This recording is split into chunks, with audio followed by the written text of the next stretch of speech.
amours, salut, salut, salut à la maison. Hein, nous sommes déjà là dans notre émission La vraie version du Maroc, dans notre chaîne Lali Beauté TV, avec votre journaliste Lali Beauté. Aujourd'hui, j'ai une surprise pour vous, Lali Beauté dans la cuisine. Donc voilà, c'est le mois de la femme. Hein, biso ba chroniqueuse, biso ba journaliste, basi à TV, basi à média, bakasa ketola mbarate, mimi manzaka. Donc aujourd'hui, Lali Beauté va préparer pour vous le porc aux légumes. Donc pour les gens qui ne comprennent pas le lingala, parce que le lingala, c'est une langue très adorée, je vais expliquer au lingala. Pour les gens qui ne comprennent pas le lingala, je vais laisser la recette sur le commentaire. D'accord? Donc voilà, pour commencer, tozana posa ya pied de porc na biso, makoso. Baza la posa ya moutarde. Je vais mettre le sel, on va utiliser le moungoua. On tient ail, ou ail à poussière. On tient cube, il y a poussière. On fait la sauce. Dans un apôtre, il y a tomate en pomme, tomate à mouma. Pour la recette. Donc voilà, dans un apôtre à oignon. Mimi, il a liboté, il a utilisé que oignon à rouge. Parce que, et soigné, et puis, ils ont ma casse, quoi. Par rapport, on a oignon à pembe. Donc là, il a mis un oignon à rouge. Si ça vous intéresse, vous l'avez appelé oignon à rouge. Dans un apôtre, il y a poivron. Et tous en apôtre, il y a légumes. Donc, légumes, la biseau et ça, épinards.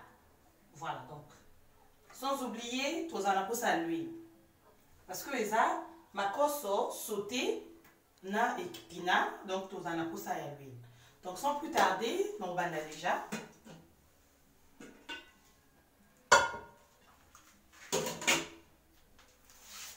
Voilà, donc, on tient ma cosso dans la jungle.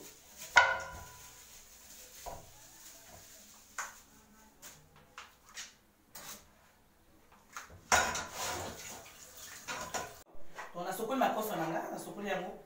On a resté en haut 2 à 3 fois. On a tient à mungwa.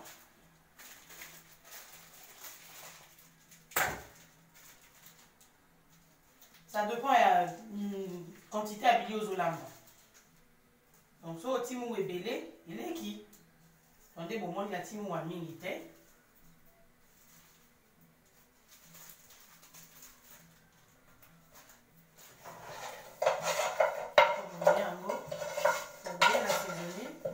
Tina ata mikuwa ko baloba elenge makosi ezala na mokuwa ni kota mu wa malamu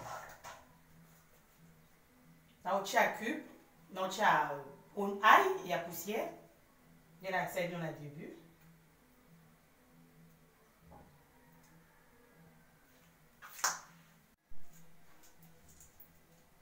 pour la batuna ni basali la montée na kati ezala pembe quoi un peu coloré.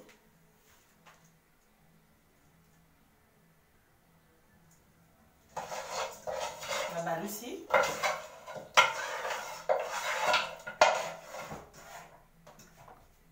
Donc tu as un peu de cube.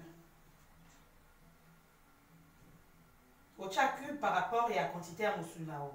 Ce que moi moussunisé belé au petit cube entier. Moussunaï est belé donc chaque cube un dambo pour ne pas que cube est déca.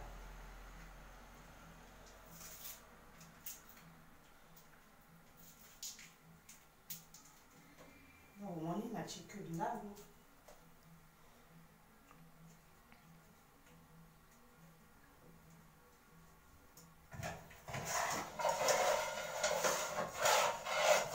On tient un peu de moutarde. Pour moi, il va dessiner ngombe qui tient beaucoup de monde à nyos. Quand tu as un moutarde, qui est na musuno, juste un peu. Voilà.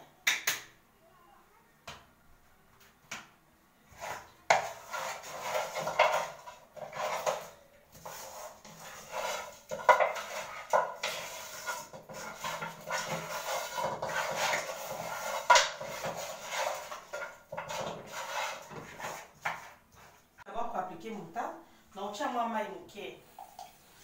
Avant la tiens la moto. Donc la tiens maï moké kaka parce que moi c'est à l'amba maï mingité. Mon souvenir au moment déjà en soi et beau taramaï. Donc voilà, on a remué.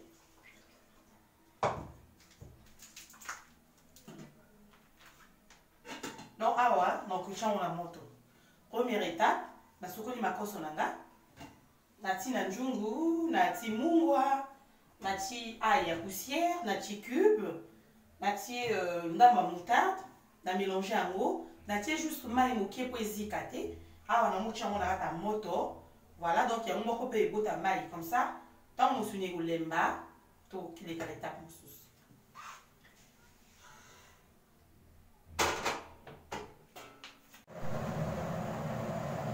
Entre temps, vu que nous avons l'ambana, donc si la cabane a passé à votre côté, dans un deux feux, donc profitez d'un temps pour que votre mari a retardé. Donc awa, na komi ko salanduna.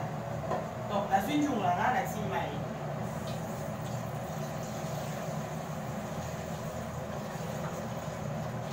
Natima mingi te, natika mai moke.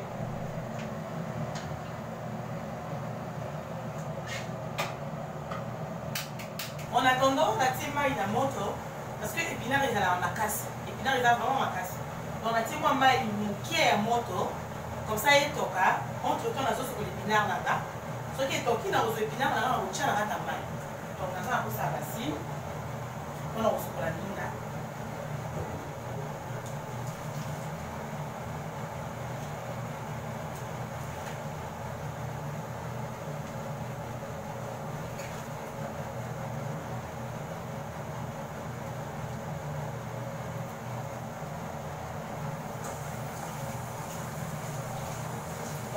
Au sommet la mode 2, 3, 4, 5 fois. Ça dépend qu'à quoi. Donc au sommet la mode, sur la mode est comme propre. Après on va la déguer, mal et toki, dans une atina pas.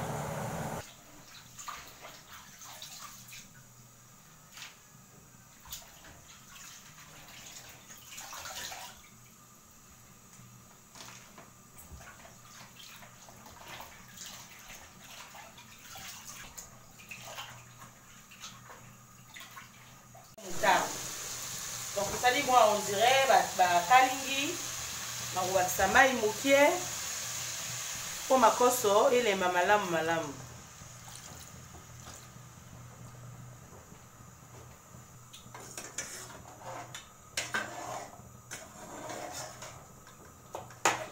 Comme ça et to capé les lemba.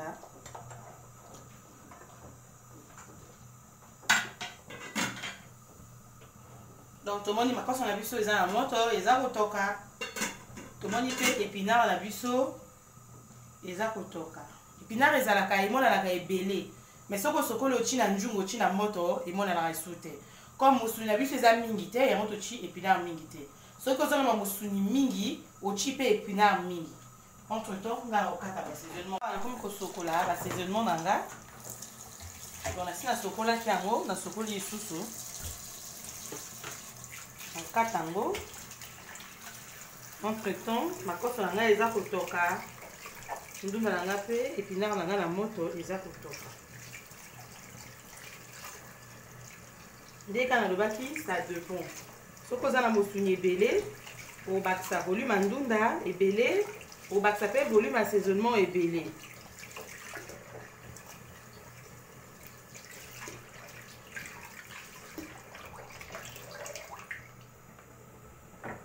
On a besoin de l'épinard moqué comme ça.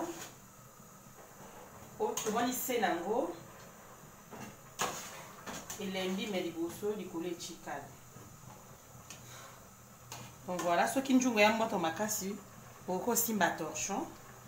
Pour bon mon a la liboté abanga moto te, moi c'est abanga moto te. Mais moi c'est azikaka, moi c'est zappé kobat. Donc voilà quoi.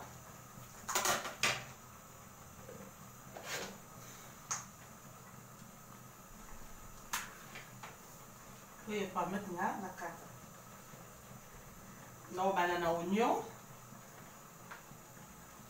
Normalement, on a encore un rondelle. Mais quand on a oignon, on a carte, ça a un peu la même cassa.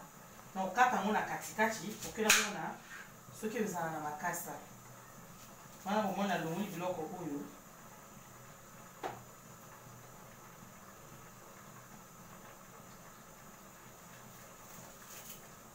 Donc, l'oignon là, les a propres à carte.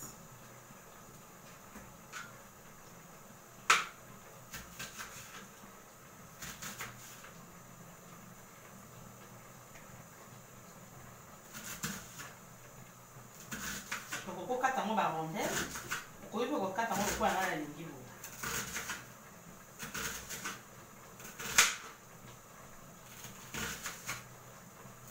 Ce genre de recette okata oignon mike mike te parce que to préféré basaisonement emonana na nzungu yango mwa tokati yango mwa épicieur. Soki olingaka na yo basaisonement emonana na nzungu te okoki mpe kokata oignon yango mike mike. Nga nakati yango selon bagout ya la libote bagout na nga na bagout ya papa.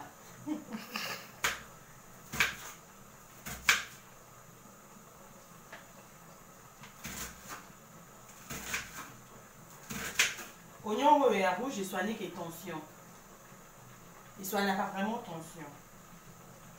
Mais soki olingi osala salade basala salade na oignon ya rouge te parce que eswaka l'estomac. Tant tolamba yango ebelaka, mais tant tosala la salade toliaka yango cru. Donc na salade vaut mieux oignon ya pembe.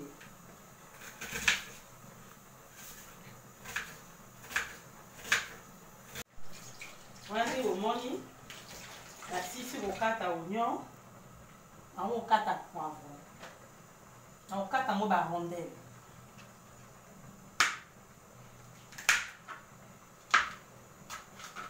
Eza un peu caoutchouc mais na olemba yango te.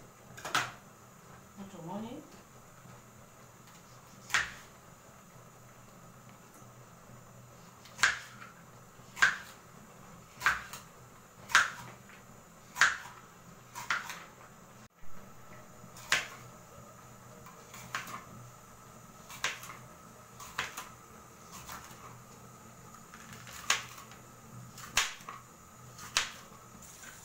chango déjà awa.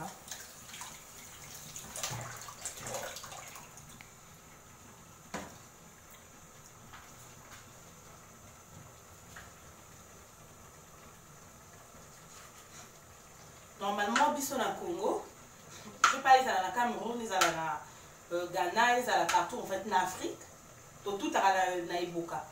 Ah ils à étranger donc pas Iboka, monsieur ils a pété et puis ça la makelele. Donc voilà pourquoi tu peux faire un caca pour soit au râpé, ça il a râpé râpeuse, soit na râpé et ça la assaisonnement on a eu au kata, la coquille peut pour râper un morceau lingi, soit au katsi, les gens ont préféré qu'il y ait un kata ou un morceau.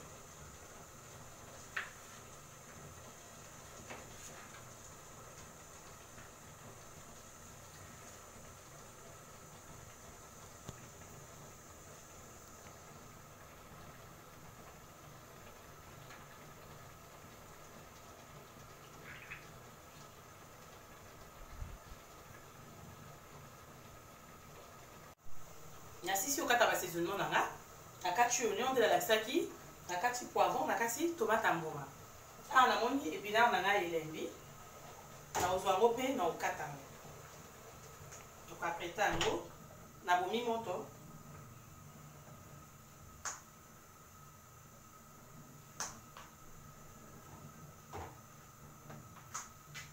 po eza moto na version yango na basine.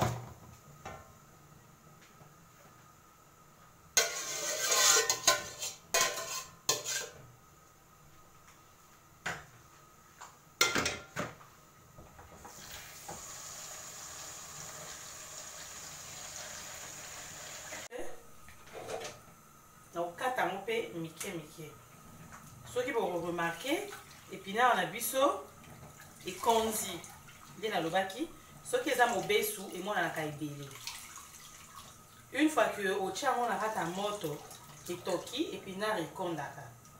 Donc voilà faut onyata yango mai malamu malamu parce que recette na biso tozala na besoin ya mai te. Wana naza konyata épinard nanga mai.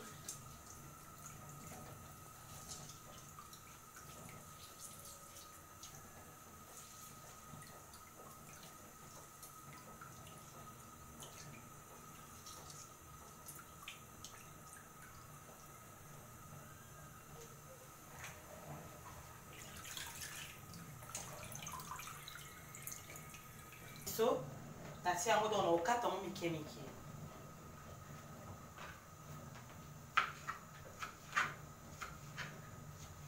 Comme ça et etelema na nzungu te soki otiki kaka boye etelema na nzungu.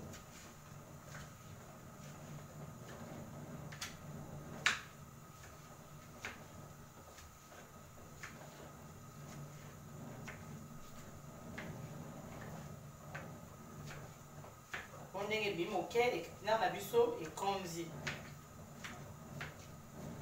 On a le baki ce que voilà ma mosuni ebele. On ça avec tout la ebele quoi.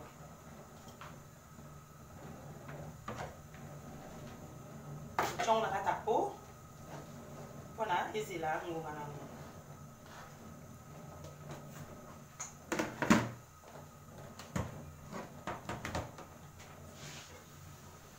Ce qui n'a recourir na mosuni na biso ma force na biso. Au moins na que la force na biso ezokepa. Mai ekomi presque na fin. Voilà tout le monde joue la biso mai yomi.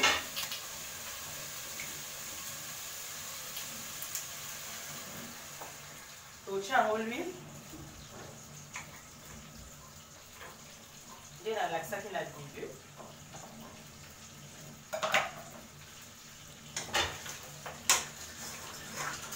But eza ya batani na makoso. Makoso tokani na te. Poso bomoni yango eza déjà généralement na biso akokosinga biso. Omoni makoso eza déjà doré à travers moutarde na tiaki na mai ndenge ezotoka moke moke. Donc à mafuta na biso etoki donc directement kotia oignon na poivron. Soki na tiki yango makoso ekozika.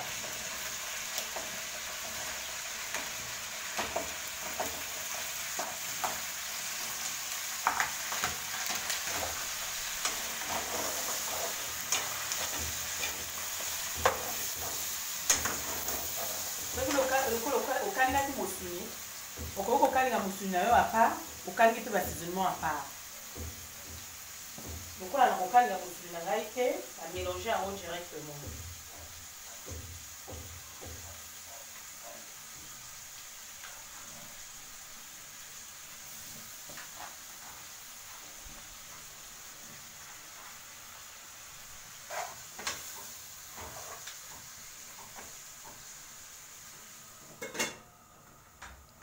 Ochikango et calme. Oignon la biso et l'engi. Donc faut pas élemba vraiment. Parce que but à plat est que à légumes et mon la miso. Donc légumes au total qui oignon à poivron et ça le quoi pour l'élemba. Directement dans autre tomate la pomme, tomate à mou.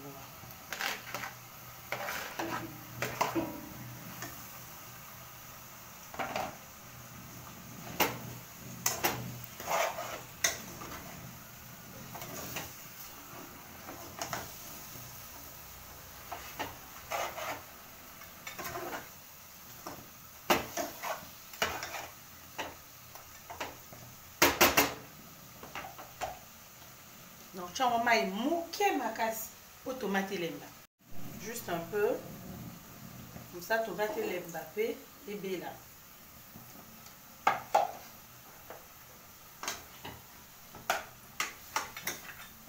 Après avoir coché kango botoka, au moins le résultat est petit, tomate lembi.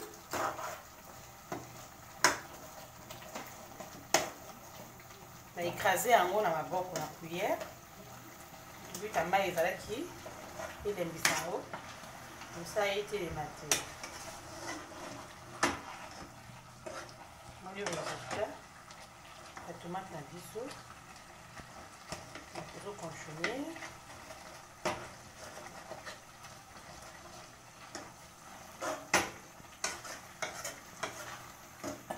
Tout le temps. Le chicken est toka. La tomate est bima, on fait comme lélé comme ça et toka sur la tomate engaye bima quoi. Tomate la biso est belli. Donc voilà, ça ressemble à ça. Tomate la biso est belli. Donc maï yomi, tobaki, pressé tobachara en maïté. Najwa qui début à cube ezaki malakata qui na saisonné que ma cause nous dans ezaki mobeso. Donc reste à cube nde yango na aussi la sauce.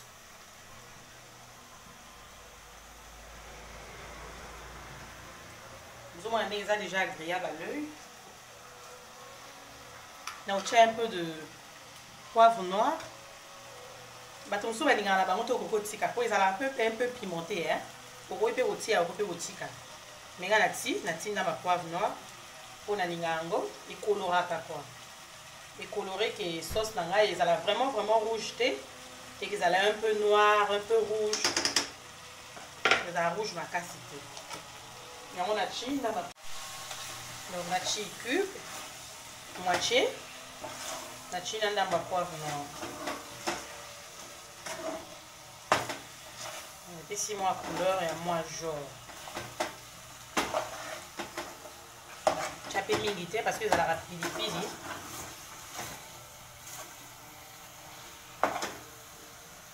Voilà la d'huile, ndundanga, épinard nanga, nati, les aminités donc voilà, petit caté. Dès qu'on a le bâti, épinard et kondaka, nanjungu. Quand on a la moto, ce que nous avons épinard mingi, vous allez les épinard mingi. Donc on a la moussouni et on a salé épinard mouki. Mais quand on a continué à moussouni, on a fait épinard et ça allait ébélé, vous allez les épinard ébélé. Et ça on a un problème mon côté.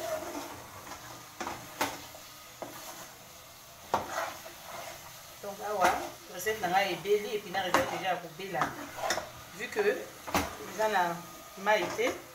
Voilà, on a l'huile.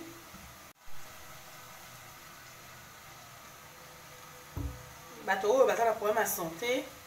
Pour baler à vraiment l'huile thé, vous avez obligé au bac ça l'huile thé. Toyo, et là maman a vu. Ça a vraiment maïté.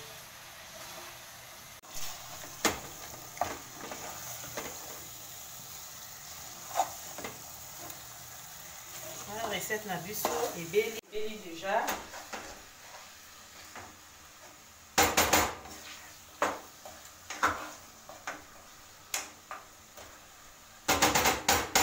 Bien la biso ebeli ndenge za boye okolia yango na semoule pour la biso bato toza na étranger simida okolia yango boye na kwanga okolia yango na mbala ya kotokisa okolia yango na makemba ya kotokisa atako ya kokalinga okolia yango bato mosusu na loso soko olingi okolia yango na mapa eliamaka na complément nyonso tout. Donc voilà recette na biso ebeli na tomate en bouma.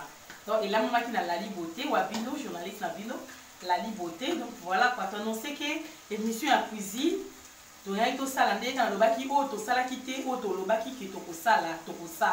Donc, vraie version, ils ont vraiment la version évelée. Aujourd'hui, la vraie version est la version cuisine avec votre journaliste la beauté. Hein, la beauté, moi, c'est un bon gros. Les papiers quand le barreau est boy, à ça, mon kiné, biso peto yake. Donc, voilà, la lame, ma cosso, la lame, on a épinard. On a tomate en bouma, la petite cube, la petite moutarde, la petite mungwa, la petite huile, la petite un peu de poivre noir, poivron pécotaki, oignon et kotaki, ainsi que aïe poussière. Donc voilà, on a la bonne moto pour là, bien là et belly. Voilà, donc si vous avez des recettes, vous avez aussi des recettes que vous pouvez éviter. Pour vraie version, c'est ouvert à tout le monde. Essayez de m'écrire, de m'inviter. Sur le terrain, ou ça la recette au monde. Pour les gens qui ne comprennent pas le lingala, j'avais annoncé au début que je vais mettre à la barre d'écran. Je vais essayer de mettre un peu la recette, les trucs que j'ai mis, les choses que j'ai mises. Comme ça, vous allez essayer un peu de comprendre. Donc voilà, moi je vous linga. Makasi de ma part. Je vous lova, makasi. N'hésitez pas à mettre vos commentaires, à écrire vos commentaires. Si vous avez des suggestions, vous avez d'autres recettes, vous avez des reproches, vous avez des idées, pourquoi pas. Donc voilà, on c'est ça qu'on a l'inauguration, la biso pour prendre une année, dans 2 mois, une année à la Beauté TV. Donc l'émission Isaac est belé. Je vous souhaite une très bonne journée et surtout, bon appétit chez vous à la maison avec la Beauté. Moi, c'est un bon. Bisous, bisous. On se retrouve aux prochaines émissions. Bravo,